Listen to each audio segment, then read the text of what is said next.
Merab Dvalishvili hints he's fighting Sean O'Malley next. The #1 bantamweight contender has once again stirred up speculation about his next fight, and this time, all signs point to a long-anticipated showdown with the reigning champion, Sean O'Malley. After his dominant win over Henry Cejudo at UFC 298, Merab has made it clear he deserves the next title shot, and with UFC President Dana White acknowledging his impressive resume, the Georgian fighter might finally get his long-awaited opportunity. Dvalishvili has been vocal about his desire to fight for the belt, repeatedly stating that he will not challenge his close friend and former champion, Aljamain Sterling. But with Sterling now moving up to featherweight, there are no more obstacles preventing Merab from taking on O'Malley. In a recent social media post, Merab shared a cryptic message hinting at a major fight announcement coming soon, fueling speculation that he's set to face O'Malley next. UFC fans have been waiting to see this matchup, as Merab's relentless wrestling and cardio would provide an entirely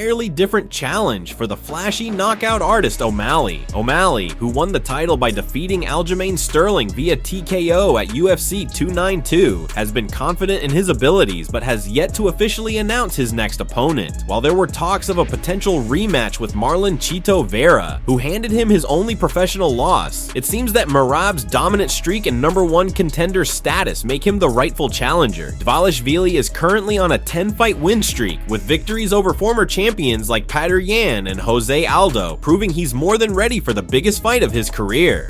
If this fight is made official, it will be one of the most intriguing stylistic matchups in the division. O'Malley's elite striking and precise counterpunching against Dvalishvili's high-pressure grappling and relentless pace is a classic striker versus grappler showdown. With both fighters known for their intense training and high-level skills, this could be a war for the ages. MMA community furious Dana White's matchmaking. Fans and fighters alike are voicing their frustrations over recent UFC matchups, with many calling out Dana White for what they see as questionable decisions. The controversy has erupted following a series of fight announcements that some believe fail to reward deserving contenders while prioritizing big-name fighters or marketability over merit. One of the biggest points of contention is the UFC's apparent reluctance to grant title shots to rightful challengers, instead booking high-profile but arguably less deserving fighters in championship bouts. Critics argue that rankings and performance inside the octagon are being ignored in favor of star power, leaving hard-working contenders sidelined. The outrage intensified after recent matchups were revealed, leading to accusations that White and the UFC matchmakers are prioritizing business interests over competitive integrity. Many fans have taken to social media, calling out what they perceive as unfair treatment of rising stars who have fought their way through the rankings only to be overlooked when it matters most. Some fighters have also voiced their discontent, with a few even openly criticizing the promotion's decisions, adding fuel to an already heated debate. One of the most talked about booking decisions includes the controversial selection of a title challenger who, according to many, hasn't earned the shot based on recent performances. This move has reignited the ongoing debate about the UFC's ranking system and whether it truly holds any weight when it comes to matchmaking. The frustration extends beyond title fights as well, with several promising contenders being matched up in unfavorable fights that do little to advance their careers, while others are fast-tracked based on name recognition alone. While Dana White has defended the UFC's matchmaking process, insisting that fights are made based on what's best for the sport and the fans, many in the MMA community aren't buying it. Critics argue that the company's decision-making often favors short-term financial gain, rather than the long-term health of the sport, leading to growing dissatisfaction among both fighters and fans. The ongoing controversy has once again brought attention to the power dynamics within the UFC, raising questions about how fights are booked and whether meritocracy still holds a place in the world's biggest MMA promotion.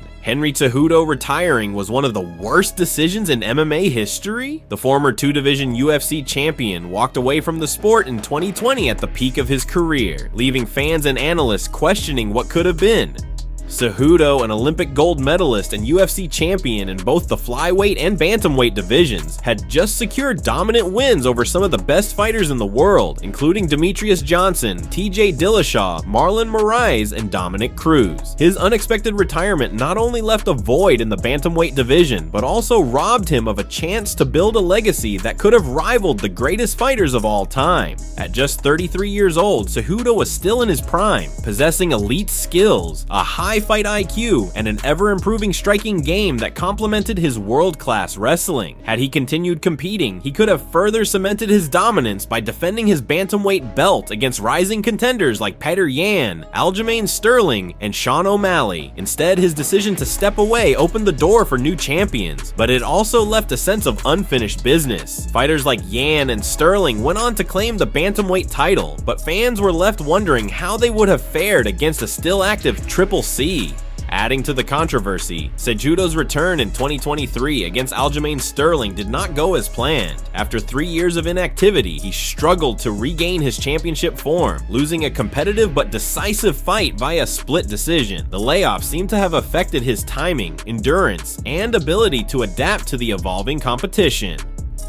If he had remained active instead of retiring, there's a strong argument that he would have continued reigning as champion, or at least been a perennial title contender. His comeback attempt against Sterling and later callouts for a fight with Merab Dvalishvili only emphasized how much time he had lost. Cejudo's departure also had significant implications for the flyweight division, which was struggling at the time. Although he had already vacated the flyweight belt before retiring, his presence in the sport would have kept more eyes on the lighter weight classes, potentially increasing their popularity. The UFC's flyweight division was on the verge of being cut before Cejudo helped revitalize it, and his absence made it clear how valuable he was as a marketable and entertaining fighter. Another major factor to consider is how his career earnings and mainstream appeal could have been different. By staying active, Cejudo could have negotiated bigger paydays, landed high-profile super fights, and even positioned himself for a move to featherweight, something he had hinted at before retiring. The UFC landscape changed significantly during his time away, with massive fights being made and stars like O'Malley and Alexander Volkanovski rising to the top. A fight between Cejudo and Volkanovski would have been a dream matchup, testing his abilities against one of the best pound-for-pound fighters in the world. Ultimately, Cejudo's retirement will go down as one of the biggest what-if moments in MMA history. While he remains a Hall of Fame-worthy fighter with an incredible resume, the decision to step away at his peak prevented him from maximizing his full potential. Whether he retired too soon or not, one thing is certain: MMA fans will always wonder how much more Triple C could have accomplished if he had stayed in the game.